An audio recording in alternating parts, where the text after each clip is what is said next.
Hello everyone, welcome to open learning Grady. आज की इस वीडियो में हम मैथ का सेट नंबर 5 देखने वाले हैं, जो कि इस बुक से लिया गया है। और इस बुक को आप भली भांति अभी तक पहचान गए होंगे, क्योंकि मैंने इस बुक से 4 सेट आपको करवा चुका हूं। ठीक है, इस बुक को लिखा है बना है ये डीएसपी की पाठशाला की तरफ से प्रकाशित हुई है। और इसमें जो मैथ्स के क्वेश्चन दिए हुए हैं, इसमें क्वेश्चन दिया हुआ है 15 सेट इंटू 20 क्वेश्चंस, 300 क्वेश्चंस। और 300 क्वेश्चन जो है बहुत अच्छा कलेक्शन है। अगर आप इसको बहुत अच्छे तरीके से कर लेते हैं तो मैं हर वीडियो में दावे के साथ बोलता हूं कि आप ठीक है 20 में से 18 आराम से कर लेंगे, अगर आप थोड़े अच्छे स्टूडेंट होंगे तो। क्योंकि हार्ड क्वेश्चंस हैं ही नहीं, है ना। हमारे एग्जाम्स में उतने हार्ड क्वेश्चंस आते नहीं हैं। कुछ ट्रिकी कुछ क्वेश्चन आते हैं जो आपको थोड़ा समझने में दिक्कत होता है, तो वैसे क्वेश्चंस को आप यहाँ से सॉल्व कर सकते हैं। और चलिए देखते हैं आज की वीडियो में कैसे कैसे क्वेश्चंस आने वाले हैं। और सभी क्वेश्चंस को हम लोग हवा में उड़ाएंगे, जिस तरह से हम लोगों ने पिछली क्लासेस में उड़ाया है। चलिए शुरू करते हैं आज की क्लासेस। आशा करते हैं आपको हमारी क्लास अच्छी लगती होगी और आप हमारी क्लास को शेयर भी करते होंगे, ताकि हमारा मनोबल बढ़े और मैं आपको अच्छा से अच्छे कंटेंट दे सकूँ। मैथ्स के साथ में रीजनिंग का भी कंटेंट दे सकूँ। चलिए आगे देखते हैं। बताया जा रहा है 3 क्रमागत विषम पूर्णांक में से पहले का 3 गुना। ठीक है, चलिए पहले यहाँ तक देख लेते हैं, उसके बाद एक एक करके देखते हैं हम लोग। क्या बोला? 3 क्रमागत विषम पूर्णांक। चलिए मान लेते हैं, पहला जो है एक्स है विषम पूर्णांक, तो दूसरा क्या हो जाएगा? X plus 1। नहीं, अगर 1 में 1 जोड़ेंगे तो 2 सम आ जाएगा, लेकिन मुझे विषम चाहिए तो हम लोग एक को छोड़ देंगे, 2 जोड़ेंगे। और तीसरा हमारा है एक्स प्लस, ठीक है, 4। इस तरह से हमारा 3 संख्याएं हमारे पास आ चुकी है। 3 संख्याएं हमारे पास आ चुकी है। और यहाँ से बोला जा रहा है कि पहले का 3 गुना, यानी कि एक्स का 3 गुना करें तो तीसरे के 2 गुने से, तीसरा कितना है? एक्स प्लस 4, इसके 2 गुने से 3 अधिक है। और इसको हम लोग सॉल्व करते हैं। पूरा इजी क्वेश्चन है। 3x equal to 2x plus 8 plus 3। ठीक है, इसको इधर ले जाएंगे तो x बन जाएगा और x इक्वल टू हो जाएगा 8 प्लस 3 इक्वल टू 11। और यहाँ पे ले जाएंगे तो 11 और 4 15। इस क्वेश्चन का आंसर हो जाएगा 15, क्योंकि यहाँ पूछा गया है तीसरा पूर्णांक। क्या पूछा गया है? तीसरा पूर्णांक। चलिए आगे देखते हैं सेकंड क्वेश्चन। ठीक है, ये क्वेश्चन में निम्नलिखित में से सबसे बड़ी भिन्न कौन है? ठीक है, निम्नलिखित में सबसे बड़ी भिन्न कौन है? इसमें अगर सबको डिवाइड करने जाएंगे ना, डिवाइड करने में आपको थोड़ी सी दिक्कत हो सकती है। चलिए मान लेते हैं कि सबसे बड़ी ये है ना। और इसको चेक करते हैं कि दोनों में से कौन बड़ी है। तो 8/19 को चेक कर रहे हैं हम लोग 9/22 से, कि दोनों में से कौन बड़ा है। तो क्या करते हैं हम लोग? कैचिया गुना करते हैं, ऐसे करके ऐसे। और इसका गुना करेंगे ना ऊपर वाला, तो उसको नीचे में लिखेंगे, इसके नीचे। और ये ऊपर वाला गुना करके यहाँ पे लिखेंगे। तो 8 को गुना करेंगे 22 से, 8 दूना 16 का 6, 1 कैरी, 8 दूना 16 और 1 17, 176 आया। और 19 को 9 से गुना करेंगे तो कितना होता है? 9 9 81 की 1, बक्के हाथ में 8, 9 एकम 9, 9 और 8 कितना हो जाएगा? 17, 19 9 71 ऐसे। ठीक है, देखिए दोनों में से कौन बड़ा है? ये बड़ा है ना। ये बड़ा है तो ये वाला संख्या बड़ी है। ठीक है, दोनों में से ये संख्या बड़ी है, मतलब ये बड़ी नहीं है। अब इसको और इसको चेक कर लेते हैं हम लोग। 8/19, ठीक है, और चेक करेंगे 10/23 से, कैचिया गुना करेंगे ऐसे करके। तो ये दोनों गुना करेंगे तो तुरंत निकल जाएगा 140। और इसको गुना करेंगे, है ना। जिसका ऊपर माथा रहेगा ना, उसके नीचे लिखना है गुना करके। आप सोचेंगे कि इसको और इसको गुना करके यहाँ लिख देंगे तो गलती हो जाएगा। इसका माथा ऊपर है ना, तो इसको गुना करेंगे और इसके नीचे लिखेंगे। तो 8 3 24 के 4, बक्के हाथ में 2, 8 दूना 16 और 18, 184। इतना ही होगा ना। 8 दूना 16, 8 3 24, हाँ सही है। तो वाला ये क्वेश्चन, ये वाला बड़ा है ना। 8/14, सॉरी 8/19 क्या है? 190 आएगा। ये 19 है, ठीक है, 19 है। तो ये वाला संख्या क्या है? बड़ी है। ये वाला संख्या कौन है? 10/23, मतलब कि ये संख्या छोटी है। अब ये दोनों में चेक करेंगे कि बड़ा कौन है। तो 10/23 और 11/24, ठीक है, इधर से गुना करेंगे तो आ जाएगा 240। ठीक है, और इधर से गुना करेंगे तो आ जाएगा कितना? 23 और 23, 3 5 2, 253। मतलब कि ये संख्या क्या है? बड़ी है। 11/24 इसका आंसर होगा। इस तरह से हम लोग बहुत आसानी से निकाल सकते हैं, और यही मेथड सबसे बढ़िया है। डिवाइड करने वाला मेथड में हम लोग डिवाइड करते हैं तो हमारा दिमाग में जोर पड़ने लगता है, और कभी कभी गलती हो जाता है डिवाइड, है ना। और मल्टीप्लाई हम लोग थोड़ा आसानी से कर लेते हैं, इसमें सोचना नहीं पड़ता है। डिवाइड में सोचना पड़ता है कि हम लोग कितना बार में दें। चलिए, 5 अंकों की सबसे बड़ी संख्या बोला जा रहा है कि 5 अंकों की सबसे बड़ी संख्या। यहाँ पर सभी संख्याएं 5 अंक की है, ठीक है है ना। चलिए आगे देखते हैं। इसको जब 5, 6 और 7 से भागा किया जाता है, इसको 5, 6 और 7 से भागा किया जाता है, किससे किससे, 5, 6 और 7 से, तो क्या बचता है, 2 बचता है ना, 2 बचता है। तो हम लोग क्या करते हैं, हम लोग अगर 2 बचाने का होता है तो एलसीएम निकाल करके 2 जोड़ देते हैं उसमें। तो मान लीजिए अगर इसमें से हम लोग 2 घटा लेंगे तो वो संख्या हमारा 5 से पूरा पूरा कटना चाहिए, क्योंकि 2 बच रहा था, 2 को हम घटा लिए। लेकिन 8 में 2 घटाएंगे तो कितना बचता है, 6। ठीक है, जिस संख्या के लास्ट में 6 होता है वो 5 से कभी नहीं कटता है, मतलब ये दोनों संख्याएं हो ही नहीं सकती। अब इस दोनों में चेक करते हैं, अगर इसमें घटा लेंगे हम लोग 2 तो कितना बन जाएगा, ये 99970। ठीक है, ये 5 से कट जाएगा। और इसमें अगर घटा लेंगे हम लोग 2 तो 99960, ये भी 5 से कट जाएगा। चलिए 5 से दोनों कट गया, लेकिन अब हम लोग चेक करेंगे 6 से, है ना। तो 6 का चेक कैसे करते हैं, वैसी संख्या जो 2 से भी कट रही है और 3 से भी कट रही है, वह संख्या क्या होती है, 6 से कट जाती है। तो ये 2 से दोनों कट जाएगा ना, लास्ट में 0 है, तो 3 से कटने का देखते हैं। ठीक है, 3 से, 3 तिया 9, 3 तिया 9, 3 तिया 9, 7, ये तो हमारा 3 से नहीं कटेगा। लेकिन 3 तिया 9, 3 तिया 9, 3 तिया 9, 3 दूनी 6, 0, ये हमारी ये संख्या कट जाएगी। हम लोग इसको इस तरह से बना लेंगे, है ना। एलसीएम वेलसीएम निकालते हम लोग नहीं रहेंगे, बहुत टाइम लग जाएगा। इस मेथड से हम लोग इसको बना लेंगे। ठीक है, 53 का आपको समझ में आया होगा। आगे बढ़ते हैं और देखते हैं 54। मीनाक्षी अपने मासिक वेतन का, है ना, जितना पैसा कमाती महीना में, उसे 10% खरीदने में ख़त्म कर देती है और रेस्तरां वगैरह जाने में ख़त्म कर देती है। 80% उसका घरेलू काम पर खर्च हो जाता है, कितना, 80%। और 10% की बचत होती है, 10% वो बचाती है। यदि मासिक घरेलू व्यय, है ना, मासिक घरेलू व्यय कितना, 80%। ये जो 80% है ना, ये है 48,000 के बराबर।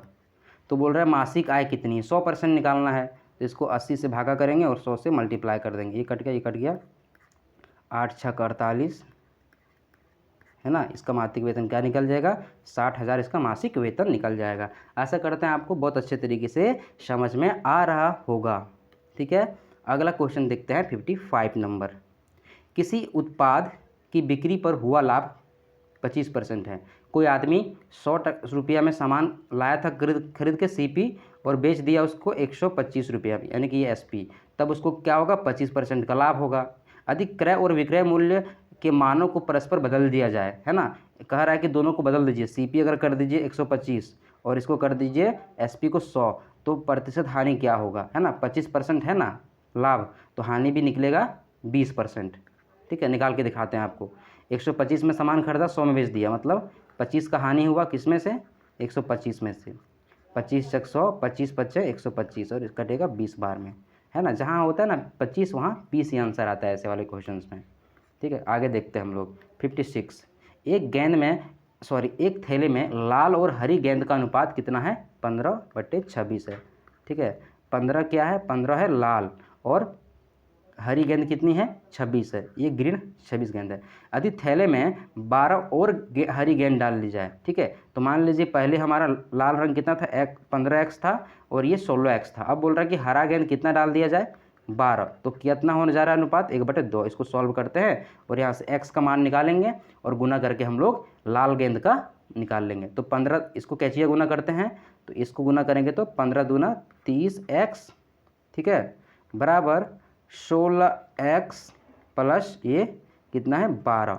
16 में घटाएंगे 15 को तो कितना बच जाएगा इधर, 16 में 15 तो बच जाएगा 14x बराबर 12। ठीक है, एक सेकेंड, लाल और हरी कितनी, 15, ये 26 है ना, ये 26 है। ठीक है, तो इधर 15 दूना 30x और इधर हो जाएगा 26x, 26x प्लस 12।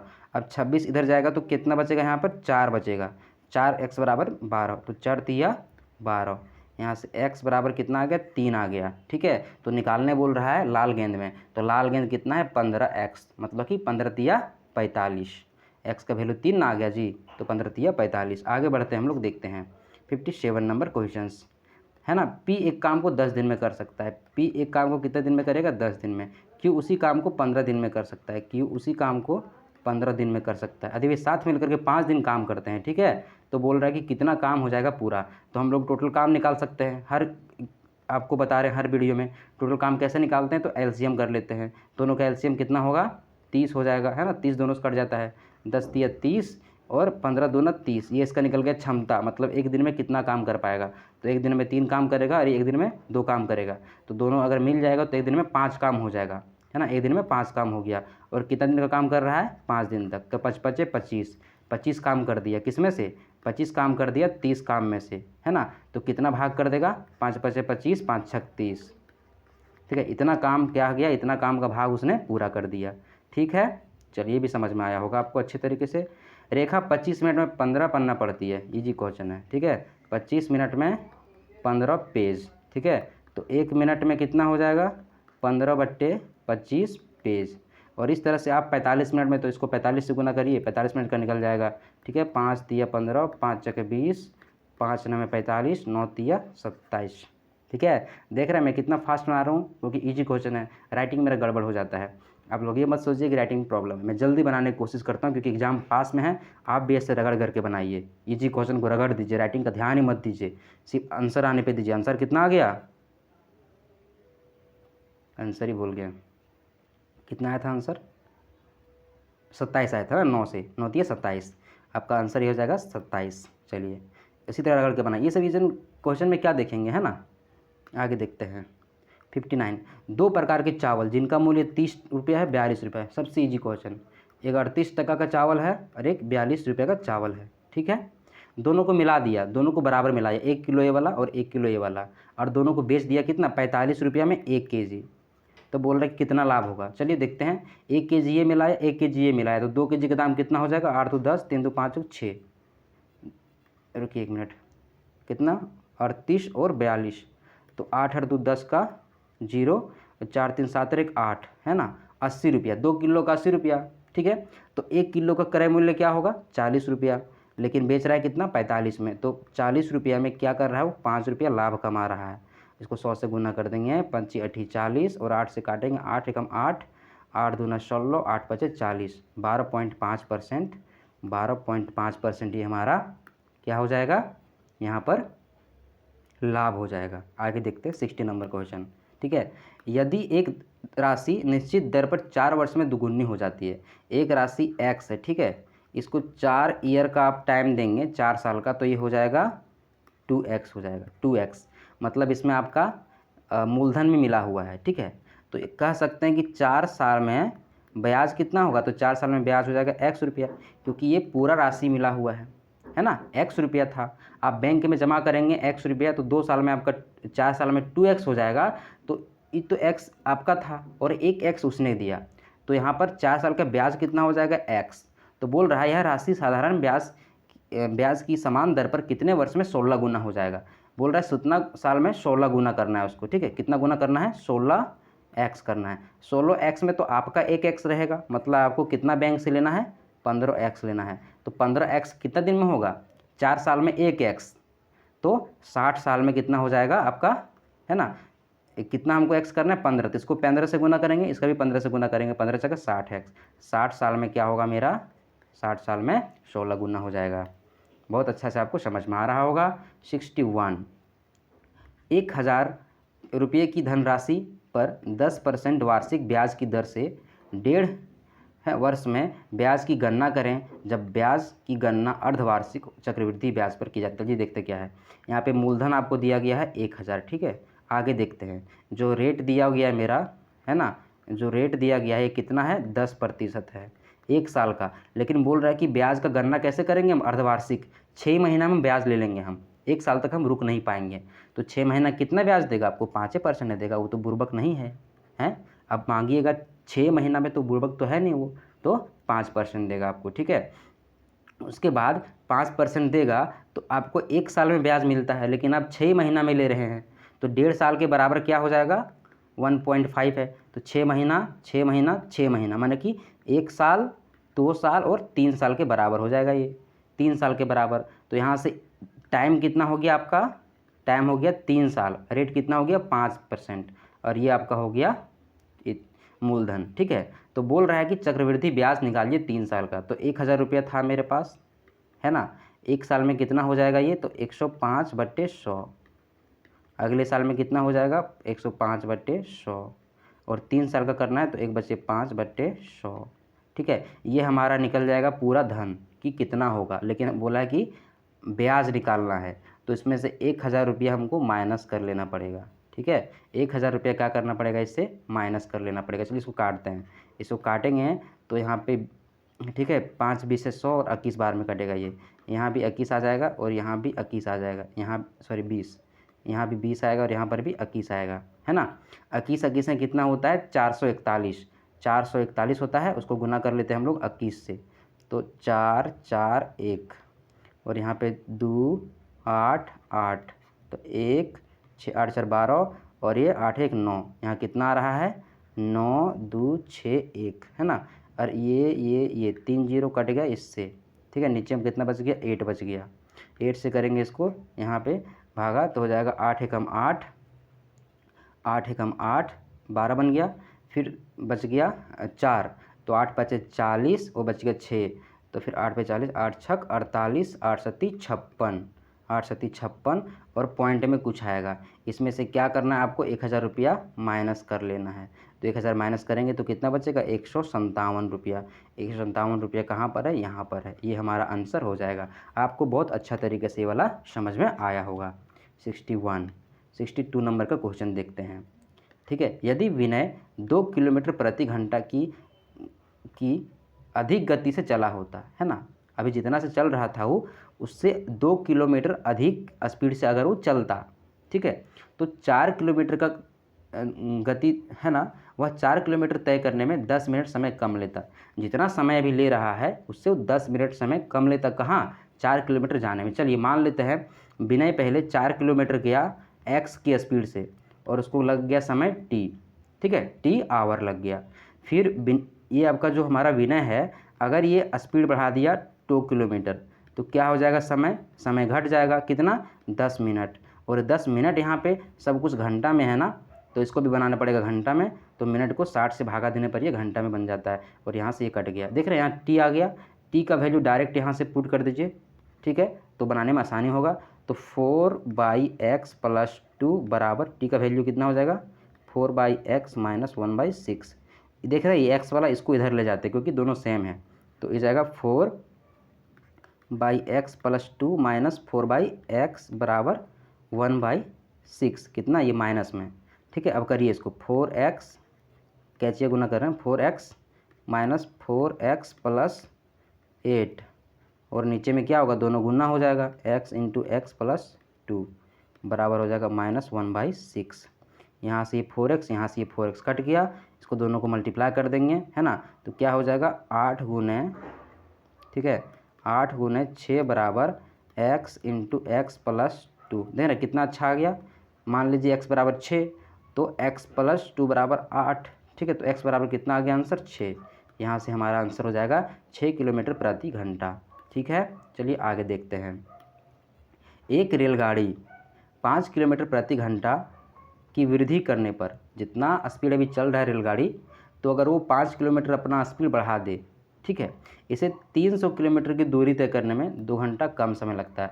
अगर 5 किलोमीटर का स्पीड आपका, आप जा रहे थे दिल्ली, है ना, दिल्ली जाते वक्त क्या हुआ, आपका ट्रेन धीमे चल रहा था और आपने सोचा कि अगर 5 किलोमीटर का स्पीड बढ़ गया तो ये 2 किलोमीटर हम लोग पहले पहुंच जाएंगे।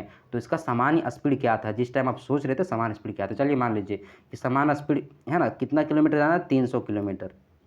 ये हो गया क्या, है ना, ये हो गया दूरी बटे चाल बराबर समय होता है ना। तो दूरी चाल कितना मान लिए हम लोग, x मान लिए, तो दूरी बटे चाल बराबर समय कितना लगेगा, t लगेगा, ठीक है। अगर यही 300 किलोमीटर जाना था और अगर स्पीड ये बढ़ा दिया कितना, 5 किलोमीटर प्रति आवर, तो समय कितना लगेगा, 2 घंटा कम लगेगा। यहाँ से डायरेक्ट हम लोग टी का वैल्यू पुट करेंगे। यहाँ पे 2 घंटा में है तो इसको डिवाइड करने की ज़रूरत नहीं है। आगे इसको करते हैं सॉल्व। 300x + 5 बराबर t - 2, ठीक है, t - 2।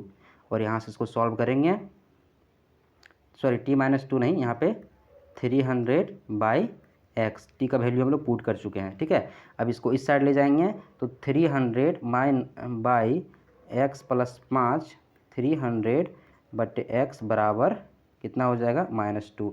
इसको कैचिया गुना करेंगे तो 300x - 300x, उसके बाद माइनस 5 तिया 1500 बराबर, है ना, -2। और ये वाला कट गया, इसका माइनस भी यहीं से कट जाएगा,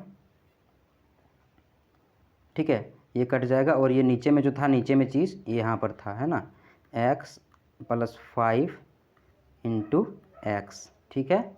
चलिए अब यहाँ पर 1500 बराबर क्या हो जाएगा, और 1500 और ये 200 ना, इसको 2 से यहीं से काट देते हैं, 2 सत्ती 14, 2 पचे 10, ये 750 इसके बराबर में हो जाएगा।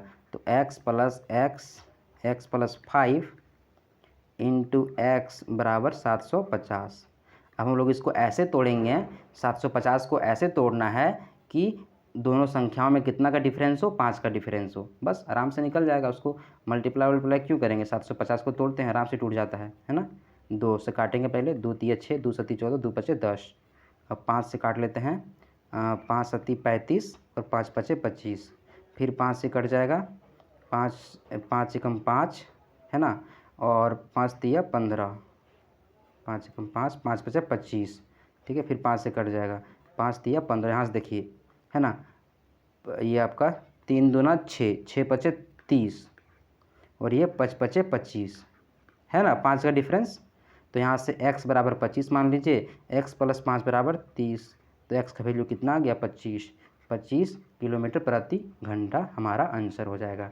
आगे बढ़ते हैं और 64 नंबर देखते हैं। स्थिर जल में एक नाव की गति कितनी है, 11 किलोमीटर प्रति घंटा है, ठीक है, स्थिर में।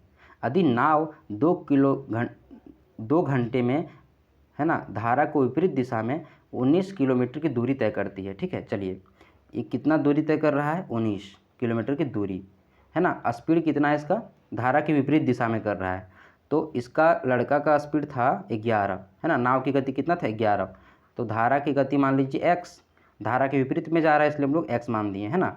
अगर आप 5 किलोमीटर का स्पीड से जा रहे हैं, उधर से कोई आपको धकेल रहा है, तो आपका क्या होगा, स्पीड कम हो जाएगा। इसलिए यहाँ पर क्या किए हैं, स्पीड हम इसका कम कर दिए। कितना कम किए पता नहीं, वही तो हमें निकालना है, ठीक है। तो यहाँ पे बोल रहा है कितना देर में तय कर लिया, तो दूरी बटे 4 बराबर समय, 2 घंटा में कर लिया, ठीक है। पूरा ये इजी क्वेश्चन है। और इसको करेंगे तो 11 दूना 22 - 2x, और इसको इधर भेज देते हैं, ठीक है। तो यहाँ से प्राप्त हो जाएगा मुझे 2x बराबर 19 और 3 22, और x बराबर 3/2। काटेंगे, 3 एकम 2, है ना, 2 एकम 2 और 2 पचे 10, 15, 1.5 इसका धारा का गति निकल जाएगा। आगे देखते हैं हम लोग 65 नंबर क्वेश्चन, है ना। उस वृत्ताकार पथ का क्षेत्रफल ज्ञात कीजिए। एक वृत्ताकार पथ क्षेत्रफल है जो 440 मीटर, है ना। एक यहाँ पे छोटा सा वृत्त है और इसके चारों ओर इधर परिधि बना हुआ, बड़ा सा बना हुआ है, और इसका क्षेत्रफल ज्ञात करना है। तो क्या करेंगे, पहले बड़े वाले का क्षेत्रफल निकाल लेंगे और छोटे वाले का क्षेत्रफल घटा देंगे, बहुत ईजी है। चलिए, तो 2πr दिया है परिधि किसका, इस छोटा वाला का, है ना। तो 2πr बराबर कितना, 440 मीटर, ठीक है। तो यहाँ से छोटे वालों का r निकाल लेते हैं हम लोग। तो छोटे वाले का r हो जाएगा 440/2, और यहाँ पे 7/22, पाई इधर पलट जाएगा आकर के, है ना। तो 22 दूना 44, 20, और 2 दहा 20, तो यहाँ से 70 निकल गया। छोटा वाला कितना है मेरा, 70 है, छोटा वाला r कितना है, 70 है। लेकिन ये जो रास्ता का चौड़ाई कितना था, तो 7 था। इस तरह से हम लोग जो बड़ा r कह सकते हैं, यहाँ से पूरा जो वृत्त का, बड़ा वाला वृत्त का कितना हो जाएगा, 70 + 7 77। बस यहीं से हम लोग को निकालना और कर देना। चलिए निकालते हैं, ठीक है। πr² माइनस πr², ये r मतलब बड़ा वाला, ठीक है। यहाँ से कॉमन ले लेते हैं हम लोग, पाई और r², बड़ा वाला कितना है, 77 का स्क्वायर, ठीक है, माइनस, ठीक है, छोटा वाला कितना है, 70 का स्क्वायर। अब इसको मल्टीप्लाई करिएगा, बहुत टाइम लगेगा। आपको क्या करेंगे, आपको एक फार्मूला पता होगा, a² - b² बराबर क्या होता है, a + b × a - b, ठीक है। तो वही करेंगे हम लोग, पहले a + b करेंगे तो 7 दूना 14, 147 आ जाएगा, 147, ठीक है। मल्टीप्लाई ये 70, और इसको क्या करेंगे, घटाएंगे, तो कितना बचेगा, 7, है ना। और इस पाई को हम लोग यहाँ पे ओपन कर लेंगे, 22/7, 7 7 कट गया, दोनों को सिर्फ मल्टीप्लाई करना, हम लोग ऊपर में यहाँ मल्टीप्लाई कर लेते हैं। 147 गुना कितना, 22 नहीं कटा हुआ था, 7 दूना 14 का 4, बाकी हाथ में 1, 4 दूना 8 और 1 9, 2 एकम 2, 294, फिर नीचे में भी आएगा 294, 4 का 4, 9 4 13 का 4 का 4, है ना, 9 4 13 का 3, ठीक है, बाकी हाथ में 1, 9 2 11 1, 12 का 2 3, ठीक है, 32 34, 32 34 क्या हो जाएगा हमारा आंसर हो जाएगा 32 34, ठीक है 65 का। आगे देखते हैं हम लोग, एक शंकु की ऊंचाई है ना, एक शंकु की ऊंचाई h दिया हुआ है कितना 32, शंकु इसको बोलते हैं हम लोग, ठीक है। ऊंचाई दिया है 32 और इसकी आधार की त्रिज्या है r बराबर है 8 सेंटीमीटर। इसे पिघलाकर एक गोला बना दिया गया, ठीक है। चलिए गोला बना दिया तो आयतन बराबर होता है। अगर इतना बड़ा लोहा को है ना, इतना बड़ा सोना को पिघला देंगे तो सोना तो वही रहेगा, उसका आयतन हमेशा बराबर रहता है। तो चलिए हम लोग शंकु का आयतन देखते हैं। शंकु का आयतन क्या होता है 1/3 into pi R square H, है ना। ये पाई आर स्क्वायर एच किसका होता है, बेलन का आयतन होता है, लेकिन उसको 1/3 कर देते हैं तो शंकु का आयतन निकल जाता है, क्योंकि शंकु का आयतन कितना होता है, बेलन के आयतन के 1/3 भाग होता है। और ठीक है, और ये हमारा गोला का होता है 4/3 पाई आर क्यूब। दोनों तरफ पाई पाई को काट देते हैं हम लोग और 3 को भी काट देते हैं हम लोग, है ना। अब आर का वैल्यू बैठाइए, ठीक है। आर का वैल्यू कितना दिया हुआ है, तो आर का दिया वैल्यू है 8, 8 का स्क्वायर है और ऊंचाई कितना है तो 32 है, बराबर कितना हो जाएगा 4 गुना आर का क्यूब। हमें इस आर को निकालना है, इस 4 से काट देते हैं, 4 8 32, देख लें इधर कितना 3 आर है, इसका क्यूब निकालेंगे है ना, क्यूब रूट निकालेंगे तो आर बराबर कितना आ जाएगा 8। बहुत ईजी था, अच्छी तरीके से बन गया, ठीक है। बस आयतन को बराबर करना था आपको। 8 सेंटीमीटर आ गया इस गोले का त्रिज्या। अगला क्वेश्चन है कि इसका एक शून्यक x बराबर 2 है, अन्य शून्यक ज्ञात कीजिए, है ना। शून्यक का मतलब क्या होता है ना, उसको इस इक्वेशन में डालिएगा ना तो इसका वैल्यू आ जाएगा 0। तो बस ऐसे ही पुट करके देख लेंगे कि -3 पुट करने पर इसका 0 आता है वैल्यू या नहीं आता है, ठीक है। तो इसका आंसर ये वाला है ना, हम इतना पुट करने में टाइम लग जाएगा, आप चेक करेंगे है ना, एग्जाम में जाएंगे तो आप चेक करेंगे इसको, ये चेक करने के बाद ही ऑप्शन बनता है, ऑप्शन से ही क्वेश्चन बनता है ये वाला। इसमें यूज़ करिएगा दिमाग, मतलब ये कैसे बनता है प्रोसेस यूज़ करेंगे तो बहुत टाइम लग जाएगा, ठीक है। तो इसमें हम लोग डाल के देखेंगे -3, चलिए डालते हैं, ठीक है। इसको लिख लेते हैं x का क्यूब प्लस 5 का x स्क्वायर 2x और 24 डालते हैं, कितना इसमें -3, तो 3 3 होती है 27, -27 आएगा है ना, क्योंकि क्यूब है। और इधर 5 और इधर 3 का स्क्वायर, 3 3 9 5 45 आ जाएगा, माइनस माइनस माइनस क्या हो जाएगा प्लस, यहाँ पे हो जाएगा 2 माइनस मिलेगा तो, और 3 दूने 6 -24। अब जोड़ लेते हैं, प्लस में कौन है, ये वाला प्लस में है, तो 6 5 11 का 1 है ना, और 4 1 5 51 आ गया। इसको जोड़ेंगे तो कितना आ जाएगा 7 4 11 का 1 बकियात में 1, तो 4 1 5 -51 दिख रहा है, 51 और -51 क्या आ रहा है 0, मतलब ये शून्यक है। अब -4 को भी चेक कर लेंगे, अगर -4 पे भी 0 आ गया मतलब ये हमारा आंसर सही है, ठीक है। इस पर आप अपना दिमाग लगाइए और देखिए इसका आंसर यही वाला आएगा, है ना। और सब पर चेक करके देखिए, है ना, हर जगह आपको 0 नहीं आएगा, अगर एक में 0 आ गया तो दूसरा में 0 नहीं आएगा, ठीक है। आगे देखते हैं 68 का, ये क्वेश्चन अच्छा है, ठीक है। कॉट का स्क्वायर और कॉसेक का स्क्वायर, इसको बाहर मतलब रूट से बाहर निकालना है, ठीक है। देखिए, ठीक है, कॉट का square theta minus cos square theta, ठीक है। चलिए आप जानते हैं कि कॉट थीटा बराबर क्या होता है, cos theta by sine theta, यही ना होता है जी थीटा, और इधर कॉस स्क्वायर थीटा, ठीक है, ये वाला हो गया। यहाँ से आप कॉस को ले लीजिए कॉमन, कॉस स्क्वायर थीटा को, कॉस स्क्वायर थीटा कॉमन ले लिए तो क्या बच गया यहाँ पे 1, है ना, -1, और यहाँ पे साइन स्क्वायर थीटा, ठीक है। और यहाँ पे ये, अब इसको तो बाहर निकाल सकते हैं, ये मल्टीप्लाई में आ गया है तो इसको बाहर निकाल देते हैं हम लोग, है ना, कॉस थीटा, और अंदर में कौन बच गया है 1, है ना, 1 बाई साइन स्क्वायर थीटा, यहाँ पे सिर्फ 1 बचा है, इसको इससे मिलाएंगे, है ना, मतलब कि इसका जोड़ करेंगे, भिन्न का जोड़, तो क्या आ जाएगा यहाँ पे 1 minus sine square theta by यहाँ पे साइन स्क्वायर थीटा, ठीक है। अब देखिए इसको भी बाहर निकाल सकते हैं हम लोग, तो इसको बाहर निकालेंगे रूट से तो क्या आ जाएगा साइन थीटा, क्योंकि साइन स्क्वायर थीटा था। अब इसका वैल्यू क्या होता है 1 माइनस साइन स्क्वायर थीटा होता है कॉस स्क्वायर थीटा के बराबर, क्या होता है कॉस स्क्वायर थीटा, और इसको बाहर निकालेंगे तो क्या बचता है कॉस थीटा, यानी कि हमारा आंसर कितना आ जाएगा cos theta by sine theta बराबर क्या होता है कॉट थीटा, और ये वाला मल्टीप्लाई में कॉस थीटा, ठीक है। चलिए आपका आंसर हो जाएगा कौन वाला, ये वाला cot theta into cos theta. आगे देखते हैं हम लोग 69 नंबर का क्वेश्चन, ठीक है। 69, त्रिभुज ए बी सी, एक त्रिभुज ए बी सी है, इसका ए बी और सी, एक त्रिभुज है PQR, ठीक है। यहाँ पे बोल रहा है ए बी कितना है 5 है और PQ कितना है 3 है ना। मतलब दोनों त्रिभुज क्या है, समान कहने का मतलब है समरूप है। अगर दोनों समरूप होता है तो ये 5 है ना, तो ये वाला भी 5 के रेशियो में ही रहेगा। क्या रहेगा, 5 के रेशियो में ही रहेगा। अगर ये x है तो ये भी x के ही रेशियो में रहेगा। तो यहाँ पे बोल रहा है क्या निकालने के लिए, इसका एरिया निकालने बोल रहा है ना। एरिया निकालने बोल रहा है, यानी कि उसका क्षेत्रफल निकालने बोल रहा है। क्षेत्रफल के लिए क्या करते हैं हम लोग, स्क्वायर डायरेक्ट कर देते हैं। उसका जो दिया रहता है रेशियो 5 5 है 25 और 3 3 9। कहाँ पे मिल रहा है ये, यहाँ पे 25 और 3 3 9। ये हमारा आंसर हो जाएगा। ओके, चलिए आगे बढ़ते हैं। 70 नंबर क्वेश्चन, ठीक है। यदि 7x + 5, 7x + 5, ठीक है, और x + 5 क्या है, दोनों पूरक है। दोनों क्या है, पूरक है। तो x का मान ज्ञात कीजिए। क्या करना है आपको, x का मान ज्ञात करना है। तो पूरक का मतलब क्या होता है कि दोनों एंगल को जोड़ने पर 90 आएगा। यहाँ से 7x और 1 के x क्या हो जाएगा, 8x हो जाएगा, और 5 और 5 10 हो जाएगा, बराबर 90। इस 90 को यहाँ पे घटाएंगे तो क्या बचेगा, 80। 8x बराबर 80। इस तरह से x बराबर क्या हो जाएगा, 10 हो जाएगा। 10 हमारा है, यस 10 डिग्री है। आशा करते हैं आपको कि आज की क्लास आपको समझ में आई होगी। ये वाला क्या था हमारा, ये था हमारा सेट नंबर 4। इसी तरह करके मैंने सेट 4 सेट पहले अपलोड कर दिया है, उसको भी जा कर के देखिए और आप अपने दोस्तों को भी रिकमेंड करिए, ताकि मुझे भी कुछ है ना, मेरा भी मनोबल बढ़े और मैं आपको इसी तरह हेल्प कर सकूं और भी सब्जेक्ट पे। ठीक है, चलिए आज की क्लास में बस इतना ही।